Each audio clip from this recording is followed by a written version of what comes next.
मग काय करायचं होतं मी? तुला विश्वास नव्हता ना माझ्यावर? आता बसला? कळलं आता कीर्ती काय खेळी करू शकते ते? आणलं ना तुझ्या अख्ख्या कुटुंबाला रस्त्यावर?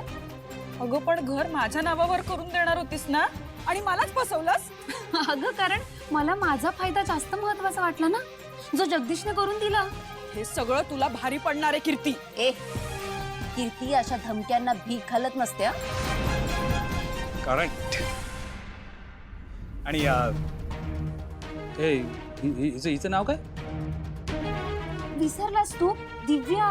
अरे हा दिव्या. दिव्या काय ना आता सगळं झालेलं आहे. आता काय करणार आहेस तू? काय करणारेस विचारतोयस? मी तुम्हा दोघांना एक्सपोज करू शकते. ते पेपर्स तुम्हीच काकांना करून दिले हे सगळ्यांना सांगू शकते मी. विसरू नका. हा नक्की सांगा. अजिबात विसरू नकोस.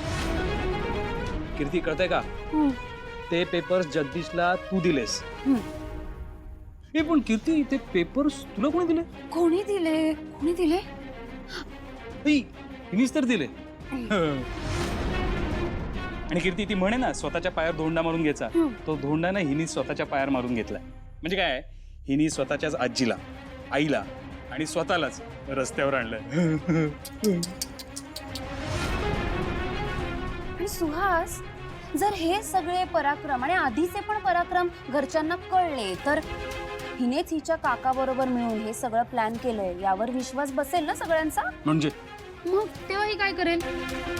तुला सोडणार हिंसा नाही. हा मुद्द्यांवर गुद्द्यावर यायचं. आणि मी घाबरले गं. तोंडाने बोल काय बोलायचं. सुहास, मला खूप भीती वाटते हिची. हा तुला ना आता काय करायचंय ते कर. मला काही फरक पडत नाहीये. आणि आता माझं काम झालंय, त्याच्यामुळे माझ्याशी नीट बोलायचं. आणि मला नकार देताना 100 वेळा विचार करायचा. करशील ना? करेक्ट. दिव्या तुला कळत नाही तू किती मूर्खपणा केलास ते. तू जर आज कीर्तीला नकार दिला नसतास ना तर हे घर आज तुझ्या नावावर झालं असतं.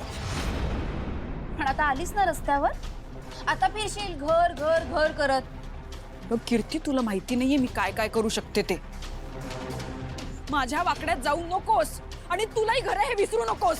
काय करणार आहेस तू? काय करणार आहेस? काय करायचंय ते कर, पण माझ्या घराच्या दारात यायचा विचार सुद्धा करू नकोस. हा काय नाही, एकतर तुमची लायकी नाहीये माझ्या घरात पाय ठेवायची. आणि तू कुठेही जा, कुठेही राहा, माझी काही मनाई नाहीये. आणि रस्त्यावर राहा, नाही तू रस्त्यावर राहाच. कारण जर रस्त्यावर दिसलीस ना तर आम्ही दोघी मिळून भीक घालू ना तुला. पण भीक मागायला माझ्या दारात यायचं नाही, कळलं?